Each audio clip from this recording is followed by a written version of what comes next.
Hi అండి, welcome to my channel. బేసన్కి చీల ఎలా చేయాలో ఇప్పుడు చూపించబోతున్నాను.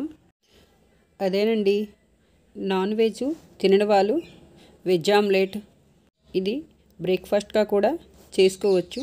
చాలా టేస్టీగా ఉంటుంది. ముందుగా దీనికోసం ఒక 2 కప్పుల శనగపిండి తీసుకోవాలి. అందులోనే 1 కప్పు చిన్నగా కట్ చేసిన ఉల్లిపాయ ముక్కలు, టమాటా ముక్కలు, కొంచెం కరివేపాకు, కొంచెం కొత్తిమీర, తగినంత ఉప్పు వేసి కలుపుకోవాలి. మరి పలుచగా కాకుండా ఇలా ఉంటే సరిపోతుంది. కలిపేటప్పుడే చూసుకోవాలి. అందులోనే చిటికెడు పసుపు, 1/2 స్పూన్ గరం మసాలా, 1/2 స్పూన్ ధనియా పౌడర్ వేసుకొని కలుపుకోవాలి. ఇప్పుడు ప్యాన్ పెట్టుకొని 1 స్పూన్ ఆయిల్ వేసుకొని ఆయిల్ వేడయ్యాక మనం దోసలకు వేసుకుంటాం కదా, అలా వేసుకోవాలి. ఒక్కొక్కసారి టైం ఎక్కువగా ఉండకపోయినప్పుడు బ్రేక్ఫాస్ట్గా ఇలా చేసి పెట్టండి.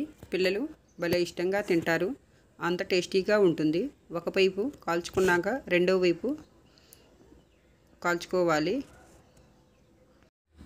సాయంత్రం పూట కూడా పిల్లలు స్కూల్ నుండి వచ్చాక ఇలా ఒకసారి చేస్తే వాళ్ళు భలే ఇష్టంగా తింటారు. అంత టేస్టీగా ఉంటాయి. తప్పగా ఒకసారి ట్రై చేయండి.